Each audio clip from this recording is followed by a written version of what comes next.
السلام علیکم ورحمۃ اللہ وبرکاتہ۔ کل مختصراً میں نے آپ سے حجاج بن یوسف کے جیل کا، اس کے مظالم کا ذکر کیا تھا۔ آج کچھ تفصیلات اس ضمن میں آپ کے ساتھ شیئر کرنا چاہتا ہوں۔ ام السیر میں جلد نمبر 1 میں یہ تفصیلات آتی ہیں۔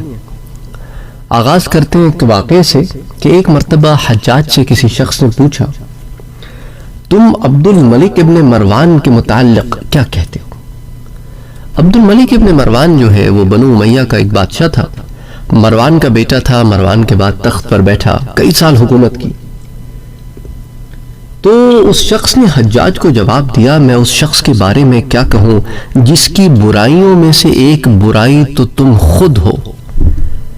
عبد الملک ابن مروان کا بیٹا سلیمان ابن عبد الملک جب یہ خلیفہ تھا، یہ خلیفہ بنا، تو سلیمان نے خلیفہ ہونے کے بعد حجاج ابن یوسف کے قید خانے سے 70,000 لوگوں کو آزاد کیا، جن کو حجاج نے قتل کرنے کے لیے بند کر رکھا تھا، اور ان میں سے کسی ایک کا جرم بھی ایسا نہیں تھا جس پر اسے قتل کیا جائے۔ بعض مورخین نے یہ بھی لکھا ہے کہ حجاج ابن یوسف مردوں اور عورتوں کو ایک ہی جگہ میں قید کیا کرتا تھا، جہاں واش روم یعنی پیشاب پخانے کے لیے کوئی جگہ الگ الگ نہیں موجود تھی۔ مرد اور عورتیں انہیں ایک دوسرے کے سامنے بیٹھ کر پیشاب پخانہ کرنا پڑتا تھا، انا للہ و انا الیہ راجعون، جس سے بے پردگی بھی ہوتی تھی۔ اور حجاج 10 قیدیوں کو ایک زنجیر میں باندھ کر قید میں ڈلواتا تھا، اور ان کو کھانے کے لیے جلی ہوئی روٹیاں دیا کرتا تھا، جیسا کل بھی میں نے آپ سے عرض کیا تھا، اور اس میں نمک اور راکھ ملا دیا کرتا تھا۔ ایک دفعہ حجاج کا قیدیوں کے مجمع سے گزر ہوا تو اسے لوگ دیکھ کر چیخنے چلانے لگے کہ بھئی ہم اتنے برے حال میں، ہمیں یہاں سے نکالو یا کچھ آسانی کرو۔ اس نے پوچھا کہ یہ کیا ہو رہا ہے؟ تو کسی نے اس کو بتلایا کہ قیدی فریاد کر رہے ہیں کہ ہمیں گرمی نے مار ڈالا۔ حجاج نے اس پر صرف اتنا کہا، ان سے کہہ دو کہ یہیں سڑتے گلتے رہو اور شور مت مچاؤ۔ اس کے بعد اس قیدیوں کی بھیڑ میں سے بہت تھوڑے سے لوگ زندہ بچے۔ تابعین میں سے آخری آدمی جنہیں حجاج نے قتل کیا وہ حضرت سعید ابن جبیر رحمۃ اللہ علیہ ہیں۔ اور ساتھ میں آپ کو یہ بتاتا چلوں کہ تابعی اس شخص کو کہا جاتا ہے جس نے مسلمان ہونے کی حالت میں کسی صحابی کی زیارت کی ہو۔ پھر حضرت سعید ابن جبیر کے بعد اس نے صرف ایک اور شخص کو قتل کیا۔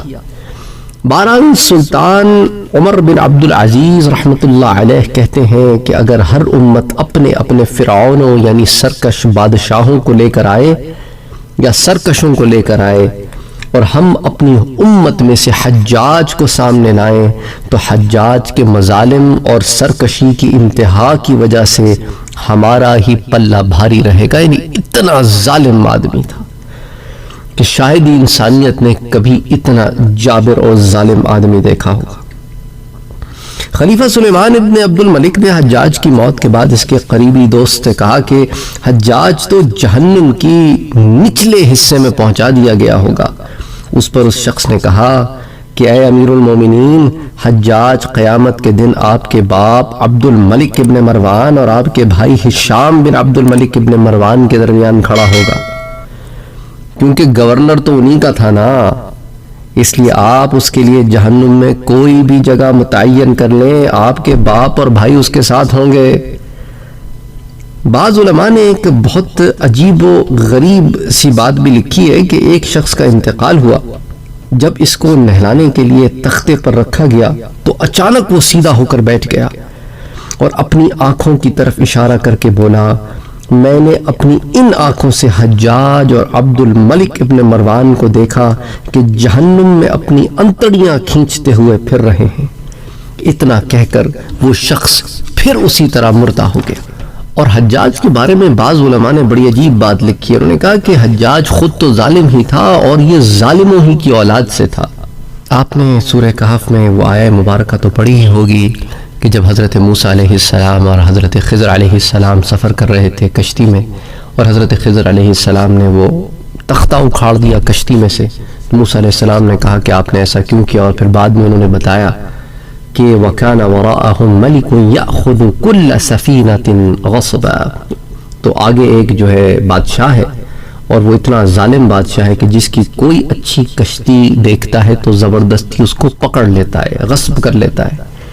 تو ان علماء نے لکھا کہ اللہ تعالیٰ نے جس بادشاہ کی طرف اشارہ کیا وہ ابن جلندی تھا، اور عربوں میں بھی ایک محاورہ ہے کہ فلاں آدمی ابن جلندی سے بھی زیادہ ظالم ہے، تو حجاج ابن یوسف اسی ابن جلندی کی اولاد میں سے تھا، اور اس کے اور حجاج کے درمیان 70 پشتوں کا فاصلہ ہے۔ بہرحال بعض علماء نے اس ضمن میں یوں بھی لکھا ہے، اللہ تعالیٰ ایسے ظالموں سے بھی محفوظ رکھے اور ان کے ظلم سے بھی محفوظ رکھے۔ اللہ تعالیٰ امن بھی دے، امان بھی دے، سلامتی بھی دے، عفو بھی دے، عافیت بھی دے، اللہ ہمارے گناہوں کو بخش بھی دے، آمین یا رب العالمین۔